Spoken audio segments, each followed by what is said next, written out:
Pak, siapa sih yang paling sering membeli produk Bapak? Segmennya orang dewasa. Terus, selanjutnya Bapak jual roti bakar di tempat tertentu aja atau juga bisa pesan antar? Kalau kita jualan memang harus cari tempat yang terutama tempat titik kumpul ya. Terus kalau diantar juga bisa.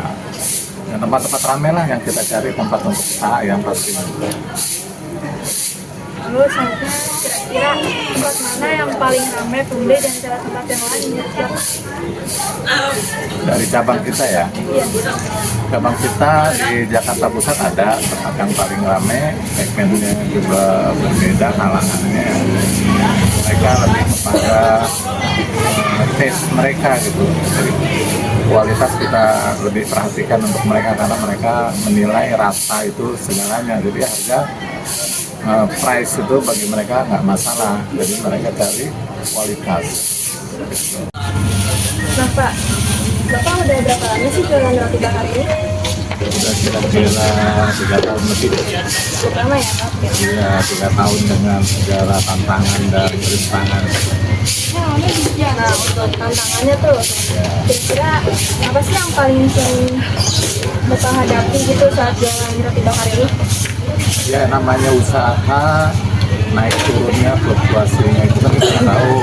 Kalau hujan atau lagi tanggal tua gitu, nah kita menyikapinya dengan cara lebih kepada bola ya. Ini untuk online kita tawarkan, kita beri mereka harga khusus dan supaya tetap kita selling kita meningkat gitu. Mereka juga tetap beli produk kita berdasarkan kualitas.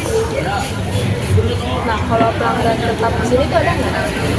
Dan banyak pelanggan kita ya yang tetap ya pasti itu aja ya. Tapi kita coba menjaring pelanggan baru agar kontinuitas kita tetap terjaga. Pelanggan kita ada pelanggan, ada lagi yang lain yang beli, jadi nggak terpuruk di segmen bawahnya gitu, kita sepi gitu. Jadi kita tetap jaga. Per target harinya kita juga ada harus dicapai.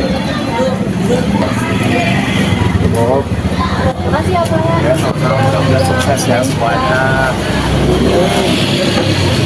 Sama. Tes Ekonomi Kelompok IPS 8E. Anggota kami terdiri dari Frika Reondiva, nomor absen 10, Raisa Azrafatiah, nomor absen 19, Muhammad Dias Alfarezi, nomor absen 15, dan Muhammad Ridho, nomor absen 17. Prolog. Pada suatu pagi, di hari Selasa 8 Oktober 2024, kami diberi tugas oleh Ibu Retno, yaitu guru IPS kami, untuk mewawancarai pedagang di sekitar sekolah.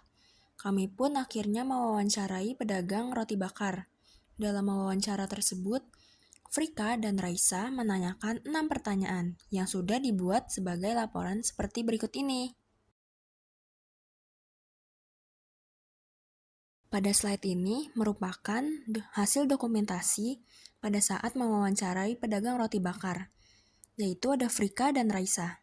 Bagian A ada nama usaha. Usaha yang kita wawancarai adalah roti bakar Deril. Pada laporan wawancara IPS, subbab C, aktivitas ekonomi, kelompok kami mewawancara sebuah toko roti bakar dekat sekolah sampean 237 Jakarta, yaitu roti bakar Deril. Di bagian B ada deskripsi. Apa itu roti bakar? Roti bakar adalah makanan sederhana namun populer di Indonesia yang terbuat dari roti tawar yang dibakar hingga sedikit kecoklatan. Lalu diberi olesan mentega atau margarin yang leleh dan diberi berbagai topping tambahan lain. Rasanya yang renyah di luar dan lembut di dalam membuatnya disukai banyak orang. Karena pembuatan yang mudah, bisa dibuat sesuai selera masing-masing dan mengenyangkan.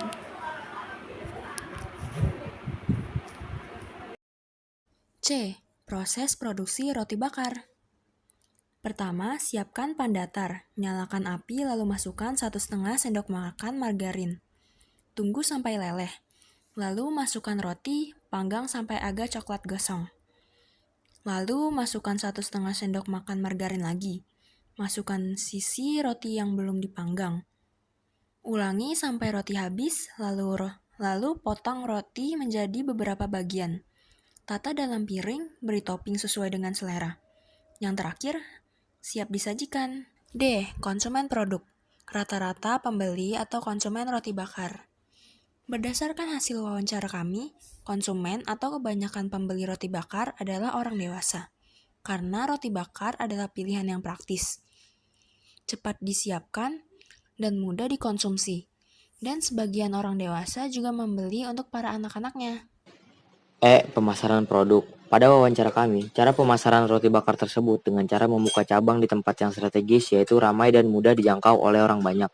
Lebih menonjolkan kualitas, rasa yang beragam atau bervariasi dari roti bakar, memilih target atau audiens yang tepat, dan memberikan diskon di saat-saat tertentu agar menarik banyak pembeli. Proses distribusi produk. Proses distribusi produk dalam wawancara kami yaitu roti bakar dibagi menjadi dua. Satu, dapat dibeli menggunakan jasa pesan antar atau dengan aplikasi online sehingga pembeli tidak langsung mendatangi toko roti bakar. Dua, dapat dibeli secara langsung dengan mendatangi toko roti bakar tersebut. Kaitan roti bakar dengan dataran rendah. Gandum sebagai bahan utama roti seringkali ditanam di daerah dengan ketinggian sedang atau dataran rendah yang memiliki iklim yang cocok untuk pertumbuhan tanaman tersebut. Dengan adanya perkembangan teknologi dan upaya pemulihan tanaman, potensi budidaya gandum di dataran rendah semakin terbuka. Yang kedua, kaitan roti bakar dengan dataran rendah yaitu aksesibilitas bahan baku. Di dataran rendah umumnya lebih mudah untuk mengakses bahan baku seperti gandum, gula, dan mentega. Karena dataran rendah seringkali memiliki infrastruktur yang lebih baik, termasuk transportasi yang lebih memudahkan distribusi bahan-bahan tersebut. Dan yang ketiga, kaitan roti bakar dengan dataran rendah, yaitu industri roti.